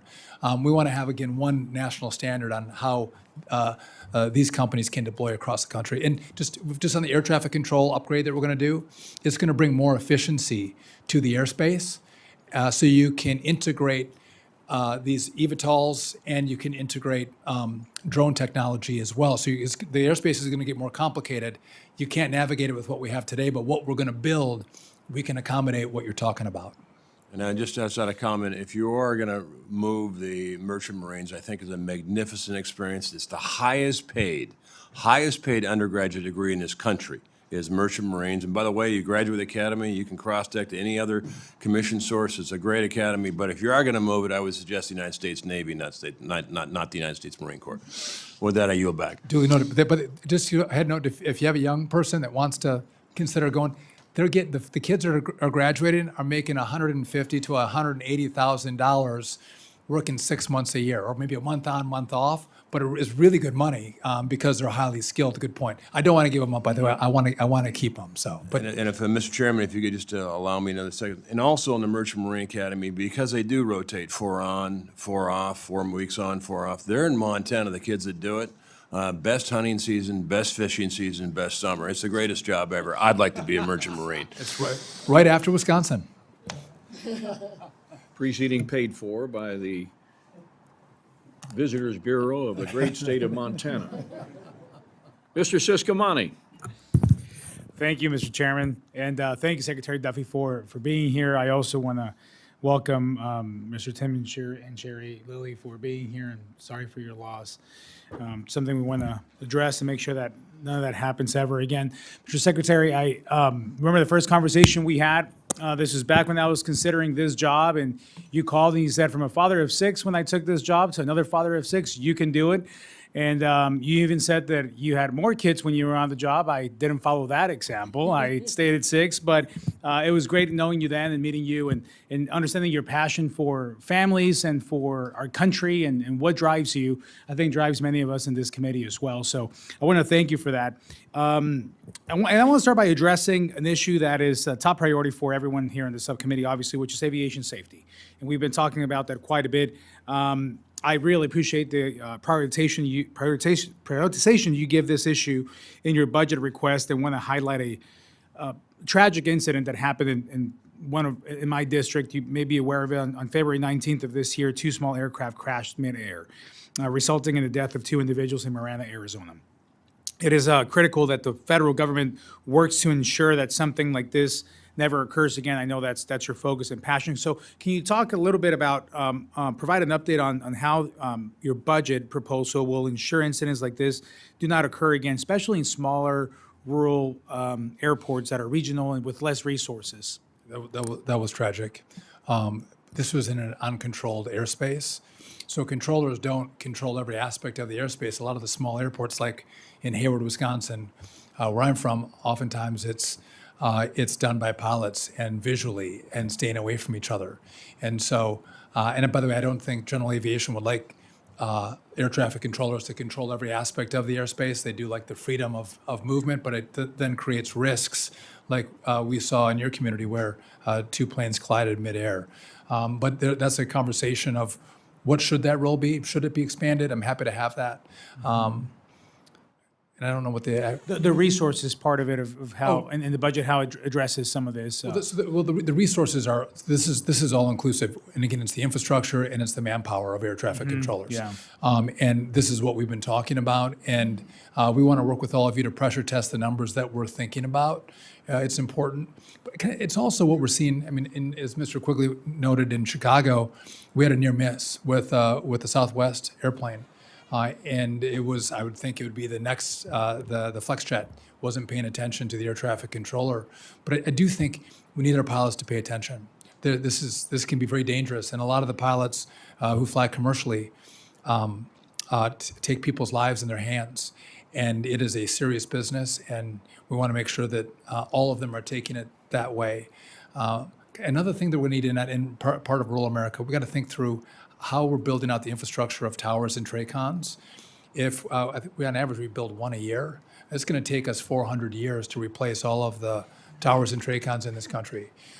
We want to up that. We'd like to do 4 or 5 a year. I mean, up the speed to update the old infrastructure. And a lot of you have those facilities around your districts that need work. And so if we could start the process every year, getting 4 or 5 of them done, I think would be well on the way. Thank you. On the same line of resources, another incident that happened in Arizona, the New Mexico border as well, is the train carrying cars of hazardous materials fell off the tracks. This was back in last April of last year. It caught fire, and several Arizona and New Mexico residents, as well as Navajo Nation tribal members, had to be evacuated from their homes. Not only was this impactful and negatively to the economy, but also to just posing major health concerns and issues here. So also on the budget and resources side, in terms of freight and rail, can you speak a little bit on that aspect as well? Yeah, so again, I'm not familiar exactly with the one incident that you're referencing, but I think all of us heard of East Palestine. And again, I do think as we think through FRA and PHMSA and looking at how products that can be dangerous are moving across the rail, how we navigate the rail, what safety policies and procedures we have in place. You're seeing some very exciting advancement in technology around rail. That again, what we might miss by the human eye, the technology is picking up, and we're actually able to deploy resources and deploy fixes before a derailment could happen. And I think that's critical. Using the manpower along with the technology is going to, I think, bring us more safety.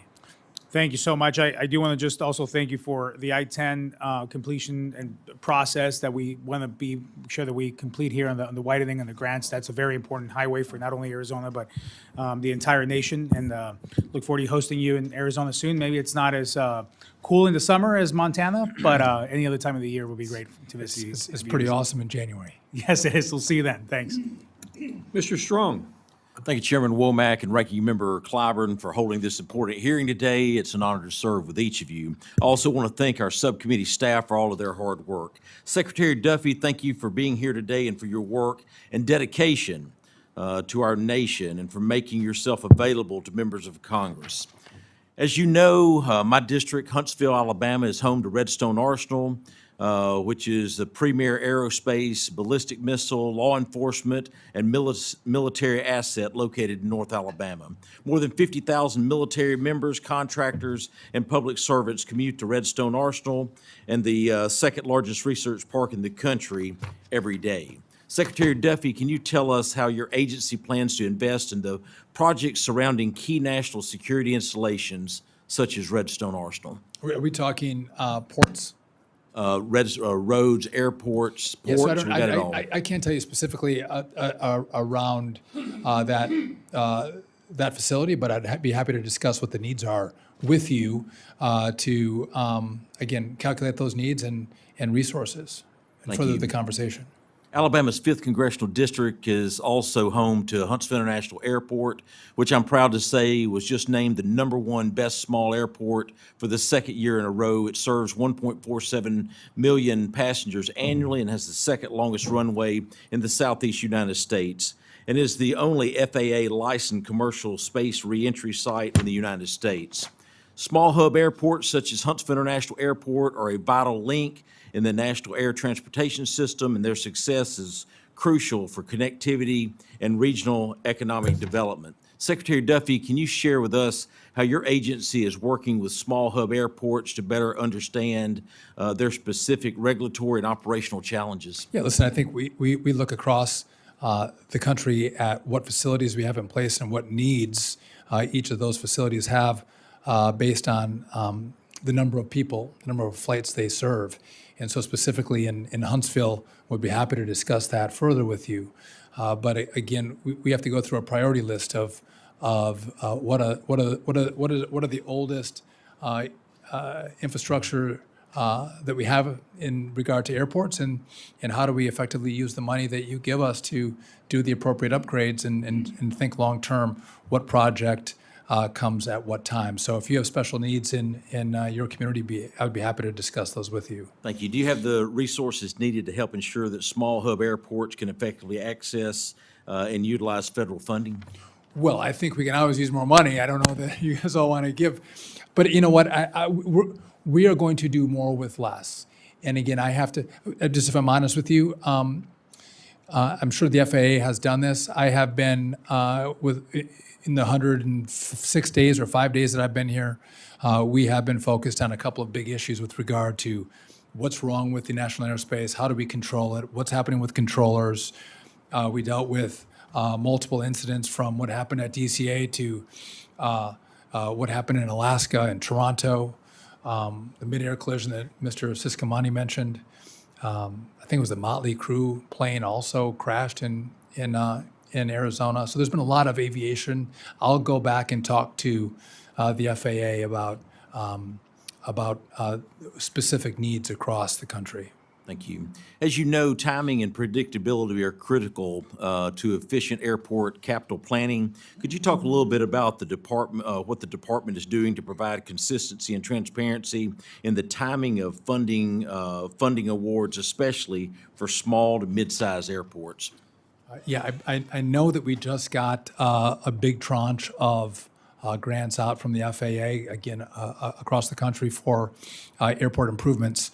But again, as I mentioned throughout the hearing, the backlog is substantial that was passed off to me. A lot of announcements, a lot of celebration with the announcements, but that's the easy part. The work is actually getting the grant agreements done, and we're going through that now, and we're going to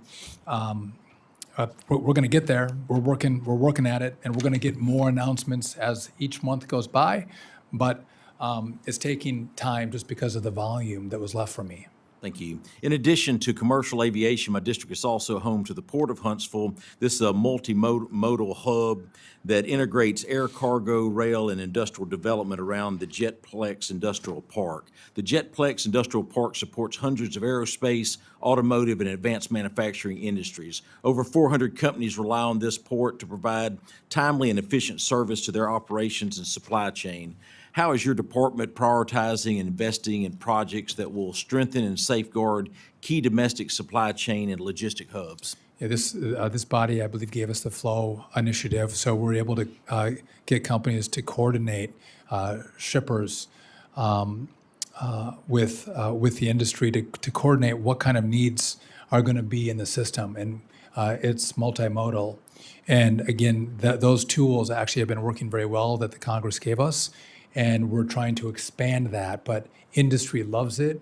And again, planning for the needs that we have throughout the country and the capacity excess and shortfalls is, I think, critical. And the tool that, again, this body has given the department, I think, has been working very, very well. And again, we want to grow it. Thank you. Chairman Womack, I yield back.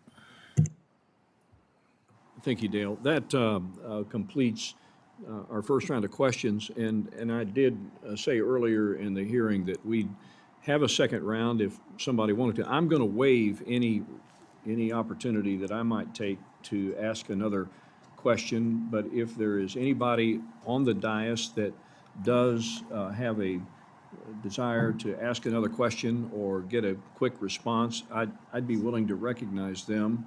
I'd yield first to Mr. Clyburn, the ranking. I'm gonna follow your lead, Mr. Chairman. Okay. All right. The full committee chairman, Mr. Cole. One quick point we didn't have a chance to cover, but I would just ask you, as you put things together, you take a strong look at. We made a lot of progress here in FY '24 on tribal roads, and we actually went back, and there've been no hearings on tribal roads or tribal housing for 20 years. And we'd seen how tribal roads and tribal housing had fallen behind in that period. I've spent a lot of time on Native American reservations. I know in Wisconsin, you know a lot about Native Americans. But the federal obligation here, and it's a relatively small part of your budget, it's around 1%. So we're not talking about something massive, but some money here makes a difference. And this committee and frankly administrations on bipartisan basis have overlooked this area for a generation. And believe me, it is really bad in some of these places. You're thinking you're not in a third world country, you're in the wilderness. So I would just ask you, I know you got to make some tough funding decisions, and we're going to try and be supportive of those, and we're going to try and help you in other ways. But please take a special look at that. Don't let it get lost over there, because that's what tends to happen. It's sort of out of sight, out of mind. And I've watched generations of politicians on both sides of the aisle and administrations do that. This committee made a big step forward in '24 and would have again in '25 had the bill happened. And so I don't want to lose that momentum. So if you just consider that as you go about all the many decisions you have to make, I'd be very grateful. I appreciate you bringing that up. I understood the housing needs and the infrastructure needs across the tribal lands in the country. Senator Ben-Ray Lujan mentioned it as well, and I think we should work together on thinking how we can spend money well and where the most needs are. Because you're right, it's not third world. Oftentimes, it is wilderness, and I think again a lot of some places you may not need the investments, but there's other places that truly need the investment and they haven't received it. So I'll work with you on that. Thank you very much, Mr. Secretary. Ms. Soares. Thank you. Thank you, Chairman. Oops. Seems like all the equipment is faulty around here. Once again, I would like to go back to our conversation over the closure of the FSMA, or it has not been closed. The lease is supposed to expire in August. But I would like to have more information about the assessment that was done to come up with a decision that it would be a good decision to close this facility, given the fact that the nearest facility is 1,000 miles away. I also, for the record, Chairman, I like to include this AP article dated February 19th of 2025. Without objection. That talks about the 400 personnel. I'm going to give it to you. I'm going to hand this over to you, Mr. Secretary, just so you know. I'm not here to fight with you. I'm here to ask the tough questions. No one wants to see planes crashing. No one wants to be that person who receives that call. No one wants to be in this position when 200 or 60 or whatever number of people either perish or planes continue to crash. So all I am asking is for us to take a step back and look at the massive work that you have ahead of you. And I want to recognize that you have massive job ahead of you. But given the fact that DOJ has come in and made decisions probably without even communicating those decisions with you, I want to believe that we are in all of this, all of us are in this together, and it's going to take all of us to push back to ensure that positions, whether they're air traffic controllers or the people fixing the equipment behind the scenes, just because we don't see them or hear from them doesn't mean that they're not critical positions. So with that, I'm going to yield back, and I look forward to continuing this conversation with you. On your facility, I will get briefed on that and Okay. coordinate with you and get back to you. So I don't have a good answer for you right No, now. no, I understand. And in regard to the 400, again, I think maybe I misunderstood. I thought you were saying they were air traffic controllers, Yeah. and they're not. I don't know what the reference was. No. And if I could just make one, there are 46,000 employees at the FAA. It's a huge agency. A lot of them do good work, but if I can do things more efficiently in some spaces, I want to do that. But there are critical safety missions that we have, and I'm going to make sure those folks not only stay, but we build upon that. And to your point, this is not partisan. Air traffic control, what we have to do, it's an American problem. Everyone I've talked to on both sides of the aisle are like, how do we work together? And I think that's the mentality we're going to have to embrace each other and serve everyone who flies, our families, our neighbors, our communities, and I look forward to working with all of you on how we do that together, because this is not a partisan, it's an American moment. We want you to succeed. Thank you. Thank you. I yield back. Great hearing this morning. Thank you, Mr. Secretary, for being here. We look forward to your continued leadership and a partnership as we continue to achieve the shared goals that we all have, and that is for to be the gold standard of a transportation network throughout. And your leadership will be vital to that end. The lady to my left, who keeps the clock and takes all the required notes and keeps me pointed in the right direction, is Avery Pearson.